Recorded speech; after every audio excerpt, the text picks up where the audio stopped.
بسم اللہ الرحمن الرحیم۔ السلام علیکم رحمۃ اللہ وبرکاتہ۔ اللہ کی رحمتیں اور برکتیں نازل ہوں ہم سب پر۔ حضرت ابو عبداللہ اپنی کتاب تحفہ میں لکھتے ہیں کہ بغداد میں ایک شخص فقیر، حاجت مند، عیال دار، صابر اور عابد رہتا تھا۔ ایک دن وہ رات کو نماز کے لیے اٹھا تو اس کے بچے بھوک کی وجہ سے رو رہے تھے۔ جب وہ نماز سے فارغ ہوا تو اس نے بچوں کو اور بیوی کو بلوایا اور کہا بیٹھو اور اللہ تعالیٰ کے حبیب صلی اللہ علیہ وآلہ وسلم پر درود پاک پڑھو اور دیکھو کہ اللہ تعالیٰ کیسے درود پاک کی برکت سے ہمیں غنی کرتا ہے اپنے فضل، وجود اور احسان سے۔ لہٰذا وہ سب بیٹھ گئے اور درود پاک پڑھنا شروع کر دیا۔ درود پاک پڑھتے پڑھتے بچے تو سو گئے اور اللہ تعالیٰ نے اس مرد سوہالے پر بھی نیند طاری کر دی۔ جب آنکھ سو گئی تو قسمت جاگ اٹھی اور وہ شاہ کونین کے دیدار کی دولت سے مشرف ہوا، اور آقائے دو جہاں صلی اللہ علیہ وآلہ وسلم نے تسلی دی اور فرمایا، جب اللہ تعالیٰ کے حکم سے صبح ہوگی تو اے پیارے امتی، تجھے فلاں مجوسی کے گھر جانا ہوگا اور اسے میرا سلام کہنا ہوگا، نیز یہ کہنا کہ تیرے حق میں جو دعا ہے وہ قبول ہو چکی ہے، اور تجھے اللہ تعالیٰ کے رسول صلی اللہ علیہ وآلہ وسلم فرماتے ہیں کہ اللہ تعالیٰ کے دیے میں سے مجھے یعنی قاصد کو کچھ دے دیں۔ یہ فرما کر حضور اکرم صلی اللہ علیہ وآلہ وسلم تشریف لے گئے، اور وہ شخص بیدار ہوا تو مسرت اور شادمانی انتہا کو پہنچی ہوئی تھی، لیکن دل میں اس نے سوچا کہ جس نے خواب میں حضور اقدس صلی اللہ علیہ وآلہ وسلم کو دیکھا، اس نے حق حضور صلی اللہ علیہ وآلہ وسلم کو ہی دیکھا، کیونکہ شیطان نعوذ باللہ حضور اکرم صلی اللہ علیہ وآلہ وسلم کی شکل میں نہیں آ سکتا، اور پھر یہ بھی محال ہے کہ حضور اکرم صلی اللہ علیہ وآلہ وسلم مجھے ایک آگ کے پجاری مجوسی کی طرف بھیجیں اور پھر اس کو سلام بھی فرمائیں، یہ کیسے ہو سکتا ہے؟ پھر میں سو گیا تو پھر قسمت کا ستارہ چمکا اور پھر نبی کریم صلی اللہ علیہ وآلہ وسلم نے وہی حکم دیا۔ جب صبح ہوئی تو مجوسی کے گھر پوچھتا ہوا پہنچ گیا۔ مجوسی کا گھر تلاش کرنے میں کوئی دشواری تو نہ ہوئی، کیونکہ وہ بہت مالدار تھا، اس کا کاروبار بہت وسیع تھا، مجوسی کے کارندے کافی تھے۔ اس نے اسے اجنبی دیکھ کر پوچھا، کیا آپ کو کوئی کام ہے؟ اس مرد سوالے نے کہا، وہ میرے تیرے درمیان کی علیحدگی کی بات ہے۔ اس نے نوکروں غلاموں کو حکم دیا کہ باہر چلے جائیں، جبکہ تخلیہ ہو گیا۔ جب تخلیہ ہو گیا تو مرد سوالے نے کہا، تجھے ہمارے نبی صلی اللہ علیہ وآلہ وسلم نے سلام فرمایا ہے۔ یہ سن کر مجوسی نے سوال کیا، کون تمہارا نبی ہے؟ فرمایا، محمد صلی اللہ علیہ وآلہ وسلم۔ یہ سن کر مجوسی نے کہا، کیا آپ کو معلوم نہیں کہ میں مجوسی ہوں اور میں ان کے لائے ہوئے دین کو نہیں مانتا؟ اس پر اس مرد سوالے نے کہا، میں جانتا ہوں، میں نے 2 بار حضور اکرم صلی اللہ علیہ وآلہ وسلم کو دیکھا ہے اور مجھے اس بات کی تاکید فرمائی ہے۔ یہ سن کر مجوسی نے اللہ تعالیٰ کی قسم دلائی کہ کیا واقعی تجھے تیرے نبی محمد صلی اللہ علیہ وآلہ وسلم نے بھیجا ہے؟ اس نے کہا، اللہ تعالیٰ شاہد ہے اور مجھے یہی فرمایا ہے۔ پھر مجوسی نے پوچھا، اور کیا کہا ہے تیرے نبی نے؟ اس نیک مرد نے کہا، حضور اکرم صلی اللہ علیہ وآلہ وسلم نے مزید یہ فرمایا ہے کہ تو اللہ تعالیٰ کے دیے ہوئے میں سے کچھ مجھے دے دے، اور یہ کہ تیرے حق میں دعا قبول ہو گئی ہے۔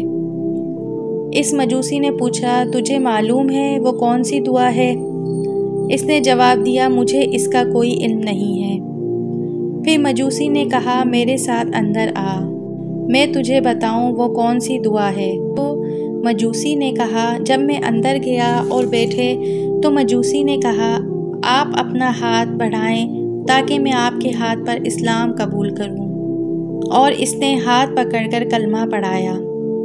اسلام قبول کرنے کے بعد اس نے اپنے ہم نشینوں اور کارندوں کو بلوایا اور فرمایا، سن لو، میں گمراہی میں تھا، اللہ تعالیٰ نے مجھے ہدایت دے دی ہے، میں نے ہدایت قبول کر لی اور میں نے تصدیق کی، میں ایمان لایا ہوں اور اللہ تعالیٰ پر اور اس کے نبی محمد صلی اللہ علیہ وآلہ وسلم پر، لہٰذا تم میں سے جو ایمان لے آئے تو اس کے پاس جو میرا مال ہے وہ اس پر حلال ہے، اور جو ایمان نہ لائے وہ میرا مال ابھی واپس کر دے، اور آئندہ نہ وہ مجھے دیکھے نہ میں اسے دیکھوں۔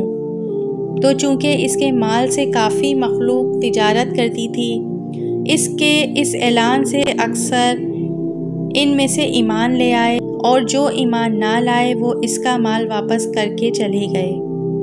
پھر اس نے اپنے بیٹے کو بلوایا اور فرمایا، بیٹا، میں نے اسلام قبول کر لیا ہے، لہٰذا اگر تو بھی اسلام قبول کر لے تو تو میرا بیٹا اور میں تیرا باپ ہوں، ورنہ آج سے نہ تو میرا بیٹا اور نہ میں تیرا باپ۔ یہ سن کر بیٹے نے کہا، ابا جان، جو آپ نے راستہ اختیار کیا ہے میں اس کی مخالفت ہرگز نہیں کروں گا۔ اور پھر بیٹے نے بھی کلمہ پڑھ لیا۔ پھر اس نے اپنی بیٹی کو بلوایا جو کہ اپنے ہی بھائی کے ساتھ شادی شدہ تھی، اور یہ مجوسیوں کے مذہب کے مطابق تھا کہ پہلے بہن بھائی کی شادی کروا دیا کرتے تھے۔ اس نے اپنی بیٹی سے وہی کچھ کہا جو اپنے بیٹے سے کہا۔ یہ سن کر بیٹی نے کہا، مجھے قسم ہے خدا کی، میرا شادی کے دن سے آج تک اپنے بھائی کے ساتھ کوئی شادی والا رشتہ نہیں ہے، بلکہ مجھے اس سے نفرت ہوتی ہے۔ یہ سن کر باپ بہت خوش ہوا، اور پھر اس کی بیٹی نے بھی اسلام قبول کر لیا۔ پھر اس نے مرد سوالے سے کہا، کیا آپ چاہتے ہیں کہ میں آپ کو وہ دعا بتاؤں جس میں قبولیت کی خوشخبری آپ لائے ہیں؟ اور وہ کیا چیز ہے جس نے رسول اکرم صلی اللہ علیہ وآلہ وسلم کو مجھ سے راضی کیا ہے؟ مرد سوالے نے فرمایا، ہاں ضرور بتائیے۔ اس نے کہا، میں نے اپنی بیٹی کی شادی اپنے بیٹے سے کی تھی، تو میں نے عام دعوت کی تھی، سب لوگوں کو کھانا کھلاتا رہا، حتیٰ کہ کیا شہری کیا دیہاتی سب کھا گئے۔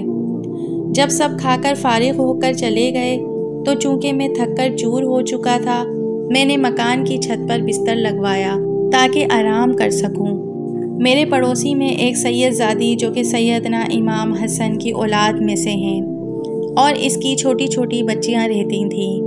جب میں اوپر لیٹا تو میں نے ایک صاحبزادی سے سنا، وہ اپنی والدہ محترمہ سے کہہ رہی تھی، امی جان، آپ نے دیکھا کہ ہمارے پڑوسی مجوسی نے کیا کیا ہے؟ ہمارا اس نے دل دکھایا ہے، سب کو کھلایا مگر ہمیں اس نے پوچھا تک نہیں۔ اللہ تعالیٰ اسے ہماری طرف ابھی جزا نہیں دے گا۔ جب میں نے شہزادی سے یہ بات سنی تو میرا دل پھٹ سا گیا اور سخت کوفت ہوئی کہ ہائے، میں نے ایسا کیوں کیا۔ میں جلدی سے نیچے اترا اور پوچھا کہ یہ کتنی شہزادیاں ہیں؟ تو مجھے بتایا گیا کہ 3 شہزادیاں ہیں اور ایک ان کی والدہ محترمہ ہے۔ میں نے کھانا چنا اور 4 بہترین جوڑے کپڑوں کے لیے اور کچھ نقدی رکھ کر نوکرانی کے ہاتھ ان کے گھر بھجوا دیا، اور خود میں دوبارہ مکان کی چھت پر چڑھ کر بیٹھ گیا۔ جب وہ چیزیں جو میں نے حاضر کی تھیں ان کے پاس پہنچیں تو وہ بہت خوش ہوئیں، اور شہزادیوں نے کہا، امی جان، ہم کیسے یہ کھا لیں حالانکہ بھیجنے والا مجوسی ہے؟ یہ سن کر ان شہزادیوں کی والدہ محترمہ نے فرمایا، بیٹی، یہ اللہ تعالیٰ کا رزق ہے، اس نے بھیجا ہے۔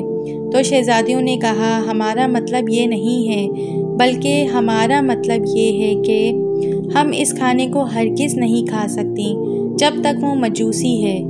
پہلے اس کے لیے اپنے نانا جان کی شفاعت سے اس کے مسلمان ہونے اور اس کے جنتی ہونے کی اللہ تعالیٰ سے دعا کریں۔ ان شہزادیوں نے دعا کرنا شروع کی اور ان کی والدہ محترمہ آمین کہتی رہیں۔